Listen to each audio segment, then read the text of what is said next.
তবে আপনি আপনার হাত দিয়ে শাকিব খান এসছে। হুম।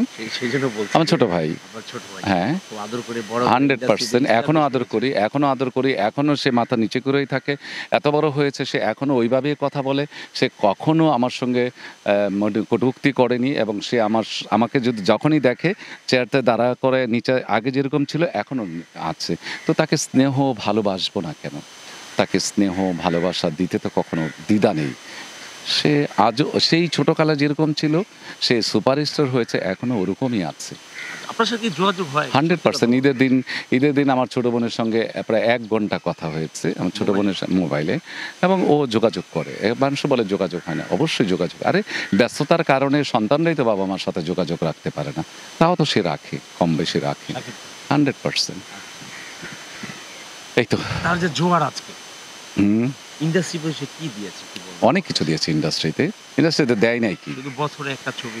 বছরে একটা ছবি কেন আগে তো প্রচুর ছবি দিয়েছে তারও তো ক্লান্তের ব্যাপার আছে তারও তো শরীরের ব্যাপার আছে তারও তো সময়ের ব্যাপার আছে এবং 10টা ছবিতে 10টা ছবি করার চেয়ে যদি একটা ছবি করে সে বেশি পয়সা পায় সেটা সবাই চাবে এবং সেটা ও করে না কেন সেটা ওর ব্যক্তিগত ব্যাপার এটা তো আমি বলতে আপনার তো পারবো না আপনি তো তার সে তো অনেক ছবি করেছে বছরে 50-60টাও ছবি করেছে 10-12টাও ছবি করেছে এখন কেন করে না প্রডিউসার ডাইরেক্টর হয়তো নেয় না বা ওরকম করে না বা গল্প হয়তো বনে না যার জন্য হয়তো নেয় না যার জন্য হয়তো করে না এই তো আমি তো আর এর বেশি জানি না যেহেতু আমি ওর সাথে কাজ করি নাই তারপরে ডাইরেক্টর প্রডিউসার তো আমাকে বলে না যে কেন নেয় না কোন কারণে নেয় না নিশ্চয়ই ডাইরেক্টর প্রডিউসার গল্পের সাথে মিলে না বা সাকিবের সাথেও অ্যাডজাস্ট হয় না এই জন্যই নেয় না একটু যদি বলবেন যে আসলে তিনি একটা কথা বলেছিলেন সাক্ষাৎকারে যে আমি 25 বছর শুধু ঈদ না ঈদের বাইরেও ছবি মুক্তি দিই। হুম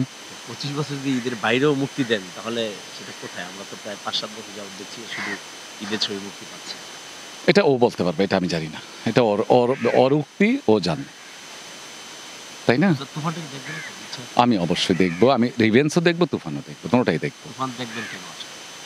সারা তুফান দেখবো দেশে আমার দেশের ছবি রিলিজ হয়েছে রিভেন্স আমার দেশের ছবি আমি অনেকের কাছে শুনেছি রিভেন্সটা খুব ভালো তুফানে আলম ইসলাম তুফানের অ্যাকশন এবং লাইটিং ক্যামেরা এইরকম নাকি অনেক ভালো কাজ হয়েছে সেটার জন্য দেখবো কিন্তু রিভেন্সে কিন্তু আমার অনেক ভালো লেগেছে রিভেন্স আমি দেখবো রিভেন্স আমার ভাই রিভেন্স আমার ছোট ভাই এই জন্য আমি সবসময় বলি সাকিব এবং ইকবালের মধ্যে যে বন্ধুত্ব ছিল তখন আমি দেখেছি সেই বন্ধুত্ব হয়তো বন্ধুত্ব কেন বাবা মার মধ্যে অনেক সময় দ্বন্দ্ব হয় আমি জানি ইকবাল এবং সাকিবের মধ্যে আবার মিল হবে বন্ধুত্ব দ্বন্দ্ব লাগতেই পারে দ্বন্দ্ব না লাগলে কিন্তু ভালোবাসাটা বেশি আগে বাড়ায় না দ্বন্দ্ব লাগলেই কিন্তু ভালোবাসাটা বেশি আকৃষ্ট হয় আমার মনে হয় ইকবাল এবং সাকিবের মধ্যে আবার মিল হয়ে যাবে আবার একত্রিত হবে আবার ছবি আর একসাথে ওনাদের কি মিল নাই আসলে আপনার মনে হয়? 100% মিল আছে ওরা যেখানে ঠিকই কথা বলে ক্ষতি হচ্ছে না কি অবস্থা? সম্পদের রাজনীতির ক্ষতি হচ্ছে আমাদেরও ক্ষতি হচ্ছে যেমন আমি বলি যৌথ প্রযোজনায় কিন্তু বলা আছে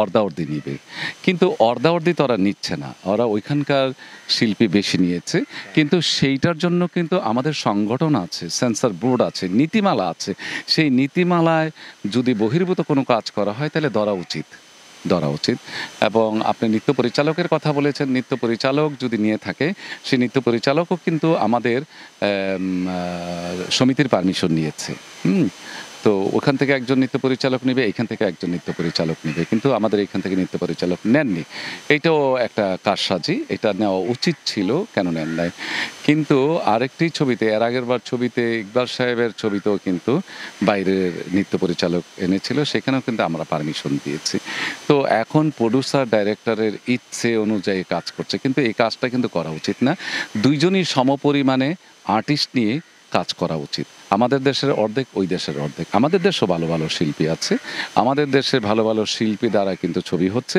এবং আমাদের দেশের শিল্পী এবং আমাদের দেশের আর্টিস্ট বাবা মা ভাই বোন হিরো হিরোইন দিয়েই কিন্তু আজকাল সাকিব সৃষ্টি হয়েছে সাকিব যে বাংলার সুপারস্টার সারা পৃথিবীর সুপারস্টার এখন আমি বলবো সে কিন্তু আমাদের দেশের ইন্ডাস্ট্রির পরিচালক দ্বারা প্রযোজক দ্বারা কিন্তু ছবি বানিয়েছে বলেই কিন্তু আজকাল দেশের বাহিরের লোকেরা ওকে আকৃষ্ট করছে তো এইটা তার কৃতিত্ব এবং তার চেষ্টা সাধনা কিন্তু আমাদের দেশের শিল্পীদেরও কিন্তু ওর সঙ্গে নেওয়া উচিত। আমি জানি যে আমাদের দেশের শিল্পীর সঙ্গেও কাজ করে, কিন্তু কিছু কিছু জায়গায় কাজ করে না, সেটা প্রোডিউসার অ্যান্ড ডাইরেক্টরের ব্যাপার।